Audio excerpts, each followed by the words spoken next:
देखिए स्टूडेंट, ये वाला क्वेश्चन लिखा है रूट के अंदर -8 मल्टीप्लाई रूट के अंदर -12। अब देखो ये क्वेश्चन ना थोड़ा इंटरेस्टिंग है और कॉम्प्लिकेटेड है। क्यों? क्योंकि ये जो -8 आ रहा है रूट के अंदर और ये जो -12 आ रहा है रूट के अंदर, ऐसे नंबरों को हम इमेजिनरी नंबर कहते हैं। और इमेजिनरी नंबर हम तब कहते हैं जब रूट के अंदर माइनस आ जाता है, तो इनका गुणा थोड़े अलग तरीके से होगा। तो आपको उससे पहले इस वाले क्वेश्चन को सॉल्व करना जरूरी है। पूरा बेसिक कॉन्सेप्ट आपकी समझ में इससे आ जाएगा, फिर ये सवाल आपको एकदम लॉलीपॉप की तरह लगेगा और आप फटाफट से कर लोगे। तो फिर सवालों को सॉल्व करने का कार्यक्रम शुरू किया जाए। हम जब भी इस टाइप के सवालों को सॉल्व करते हैं जो अंडर रूट्स में लिखे होते हैं, तो सबसे पहला काम तो हम वही करेंगे, जैसा नंबर दे रखा है उसे ऐसा ही लिख दो रूट के बाहर जो है। उसके बाद जो भी रूट के अंदर लिखा है उसके हमें गुणनखंड करने पड़ेंगे, यानी कि फैक्टर।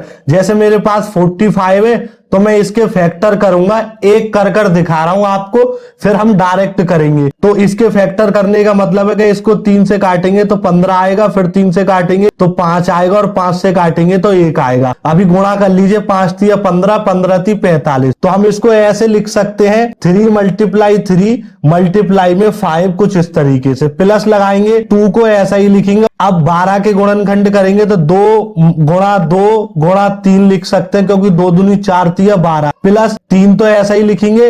और ऐसे ही हम 18 के गुणनखंड करेंगे तो 2 × 3 × 3, क्योंकि 2 तिया 6, 6 तिया 18। फिर माइनस का 3 लिखेंगे और 20 के फैक्टर करेंगे तो 20 के फैक्टर आएंगे 2 × 2 मल्टीप्लाई में 5, कुछ इस तरीके से। डिटेल में सिखा रहा हूं, बस थोड़ा सा समझ लीजिए, क्योंकि हमेशा गलती कर देते हैं स्टूडेंट और आगे आपको सवाल मिलते रहेंगे इस टाइप के जब तक आप मैथमेटिक्स पढ़ोगे। -3 तो ऐसा ही रहा और इसको मैं ऐसे लिख सकता हूं अलग अलग। रूट के अंदर ये हो जाएगा मेरे पास 9, रूट के अंदर 5 को कुछ इस तरीके से लिख दूंगा। अभी गुणा करूंगा रूट 9 का रूट 5 का, तो 9 पंजे 45, यही वाली वैल्यू बन जाएगी। तो कुछ मैंने अलग नहीं किया है। 2 ऐसा ही रहेगा। इसमें मैं ऐसे लिख सकता हूं 2 दूनी 4 मल्टीप्लाई लगाकर रूट के अंदर 3 को इस तरीके से बंद कर दूंगा। अभी आपको समझ में आएगा मैं ऐसा क्यों कर रहा हूं। फिर हम बहुत फास्ट तरीके से सॉल्व करेंगे आगे के सवालों को। इसको मैं ऐसा ही लिखा रहने दूंगा 3 को। उसके बाद में 3 का गुणा 3 में करूंगा तो मेरे पास 9 मिलेगा, तो इसको ऐसे ही लिख दूंगा। और ये जो रूट के अंदर 2 बचा इसे ऐसा ही लिख दूंगा। -3 ऐसा ही रहा और ये वैल्यू मेरे पास हो जाएगी 4 और मल्टीप्लाई अंडर रूट में 5।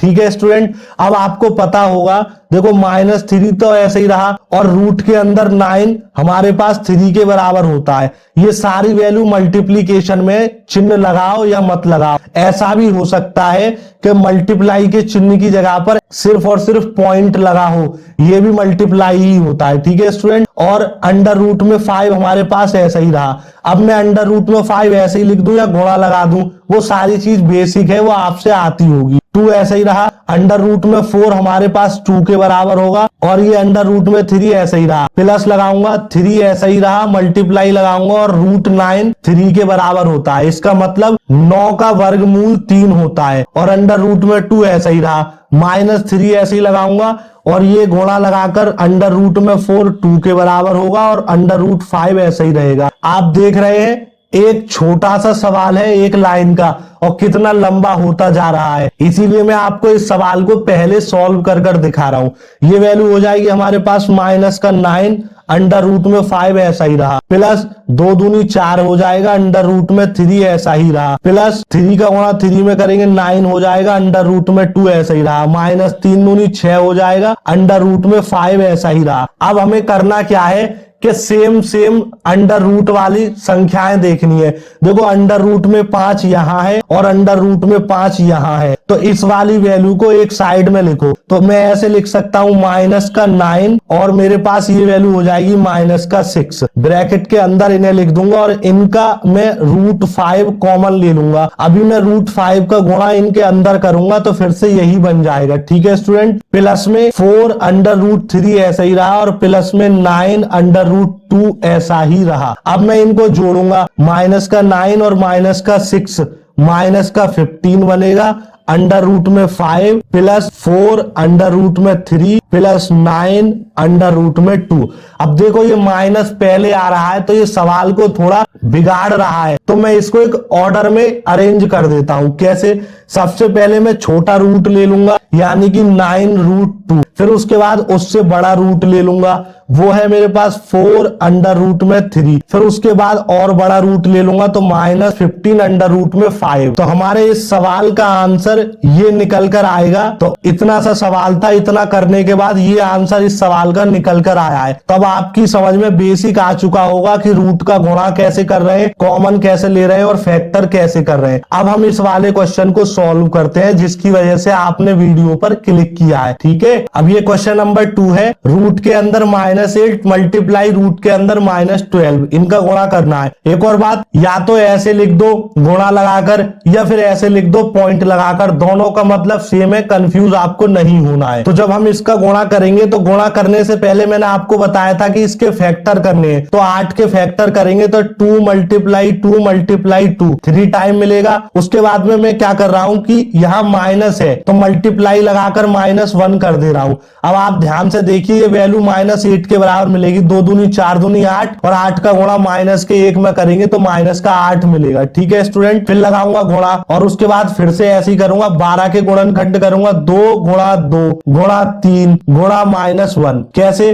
2 दूनी 4 4 तिया 12 और 12 का गुणा -1 में करेंगे तो -12। ठीक है स्टूडेंट, अब आपको पता है मैं इसको ऐसे लिख सकता हूं, 2 दूनी 4, इसको अलग रूट में लिख दिया, इसको मैं अलग रूट में लिख रहा हूं और इसको मैं अलग रूट में लिख रहा हूं, कुछ इस तरीके से। फिर गुणा लगा रहा हूं, इसमें भी मैं यही करूंगा, 2 दूनी 4 गुणा अंडर रूट में 3 अलग लिख रहा हूं और अंडर रूट में -1 अलग लिख रहा हूं। कंफ्यूज नहीं होना है, सारी चीज सेम है क्योंकि रूट का गुणा हो जाता है। तो √4 का गुणा √2 में करूंगा तो √8 और √8 का गुणा √-1 में करूंगा तो √-8 मिलेगा। ऐसे ही ये होगा, सेम प्रोसीजर है, चिंता मत करो, बस सवाल थोड़ा इंटरेस्टिंग है ये वाला। अब आपको पता है इसको मैं लिख सकता हूं सिर्फ और सिर्फ 2।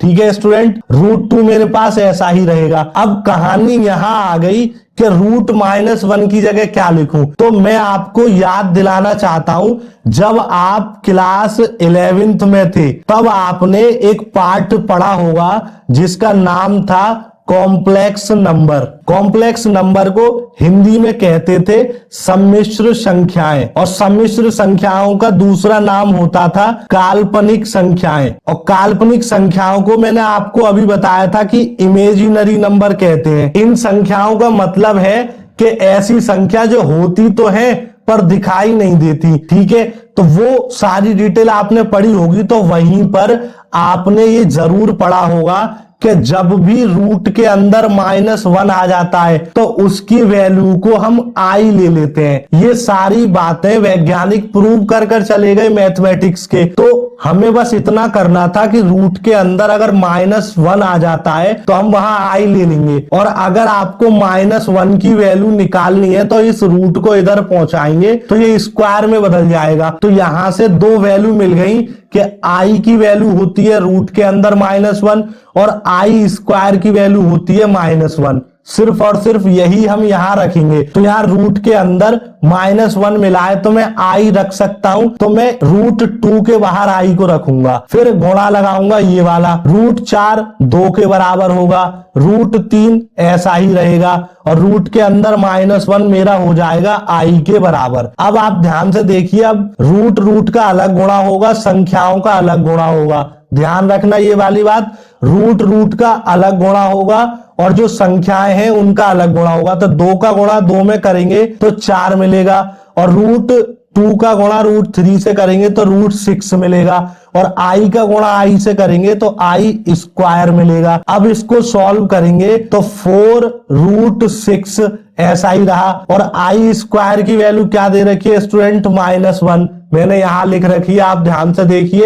अब -1 का गुणा 4 में करूंगा तो -4 अंडर रूट में 6। हमारे इस सवाल का आंसर ये वाला होगा। इतना इंटरेस्टिंग क्वेश्चन था ये। इस क्वेश्चन से आपको क्लास 11th के बेसिक की की भी याद आ गई होगी और आपको अच्छा भी लगा होगा। अब मैं आपको एक फॉर्मूला लिखा देता हूं, आप हमेशा याद रखना उस फॉर्मूले को। इमेजिनरी नंबर की एक खासियत होती है कि जैसे अगर रूट के अंदर -a है और गुणा कर रहे हैं रूट के अंदर -b से, तो उनका भी आंसर रूट के अंदर ए बी के साथ माइनस में आता है। इसका मतलब दो नेगेटिव नंबर रिजल्ट में भी नेगेटिव छोड़ते हैं। ये खासियत होती है इमेजिनरी नंबर्स की। जैसे यहां पर ये नेगेटिव नंबर है और ये भी नेगेटिव नंबर है, तो इन दोनों का जब मैंने गुणा किया तो रिजल्ट में भी नेगेटिव ही आया। समझ में आ रही है बात? अगर यही सादा नंबर होते यानी कि रियल नंबर्स होते, और अगर मैं रियल नंबर्स का गुणा करता,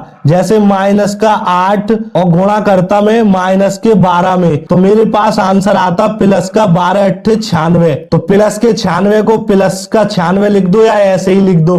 तो आप देख रहे हैं रियल नंबर्स में अगर दो नेगेटिव नंबर्स का गुणा करते हैं तो आंसर पॉजिटिव आता है, और इमेजिनरी नंबर्स में दो नेगेटिव नंबर्स का गुणा करते हैं रूट के अंदर तो आंसर रूट के अंदर ही आएगा पर माइनस का आएगा। ठीक है, अब आपकी समझ में पूरा बेसिक कॉन्सेप्ट आ चुका होगा। तो मैं क्या कर रहा हूं, आपको एक और नेक्स्ट क्वेश्चन सॉल्व करके दिखाता हूं जिससे आप और ज्यादा पावरफुल हो जाओगे ऐसी संख्याओं का गुणा करने में। अब ये है क्वेश्चन नंबर 3, 2 अंडर रूट में -3 मल्टीप्लाई करना -4 अंडर रूट में -12। तो सबसे पहले तो इसको सॉल्व करने के लायक बना लो। तो 2 ऐसा ही रहा, 3 ऐसा ही रहा, गुणा लगाओ और माइनस की जगह रूट के अंदर -1 कर लो। अभी गुणा करेंगे √3 का रूट -1 में, तो रूट के अंदर -3 वही बन जाएगा जो दे रखा है। उसके बाद इस चिन्ह को गुणा में लिख देते हैं, पॉइंट लगा दो या गुणा, वो कोई फर्क नहीं पड़ता। -4 हमारे पास ऐसा ही रहेगा, तो मैं एक ब्रैकेट लगा देता हूं क्योंकि दो चिन्ह एक साथ नहीं आ सकते। उसके बाद 12 के फैक्टर करेंगे तो हमारे पास मिलेंगे 2 × 2 × 3 और मल्टीप्लाई में -1 हम कुछ इस तरीके से लिख देंगे। अब 2 रूट के अंदर 3 और रूट के अंदर -1 को लिखेंगे i। उसके बाद गुणा लगाएंगे,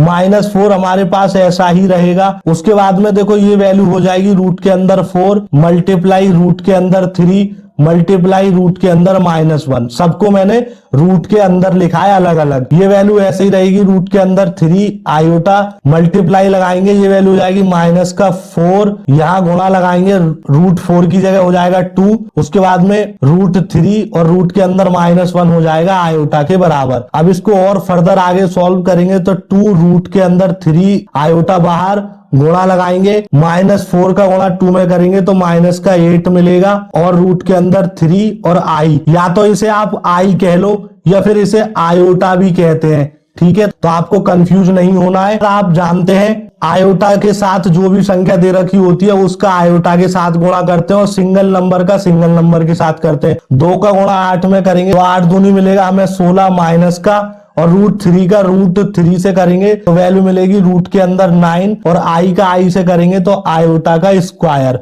अब इसको और सॉल्व करेंगे तो ये वैल्यू मिलेगी -16, मल्टीप्लाई लगाएंगे। आप इसको ध्यान से देखिए, ये हमारे पास √9 3 के बराबर होगा, गुणा लगाएंगे i² की वैल्यू हमारे पास होती है -1। अब इसको और सॉल्व करेंगे तो 16 × 48 हो जाएगा माइनस का, और गुणा करेंगे -1 से। अब देखो ये दोनों हमारे पास रियल नंबर बन चुके हैं। मैंने आपको बताया था जो भी रूट के अंदर होता है वो इमेजिनरी नंबर होता है, या फिर जिसके आगे i लगा होता है वो भी इमेजिनरी नंबर होता है, पर इसके आगे ना ही i है और ना ही ये रूट में माइनस के साथ, तो ये रियल नंबर है। तो दो नेगेटिव रियल नंबर हमेशा आंसर पॉजिटिव बनाते, तो माइनस का गुणा माइनस में करेंगे तो प्लस, और 48 एकम 48, तो प्लस का 48 लिख दो या सिर्फ 48 लिख दो, वो कोई फर्क नहीं पड़ता, आंसर सेम है। तो हमारे इस सवाल को सॉल्व करने के बाद आंसर आएगा 48। आई होप आपकी समझ में ये सारी चीजें आ चुकी होंगी। मैं आपके लिए होमवर्क में एक सवाल दे रहा हूं, 4/5 डिवाइडेड बाई 13/20 डिवाइडेड बाई 8/15,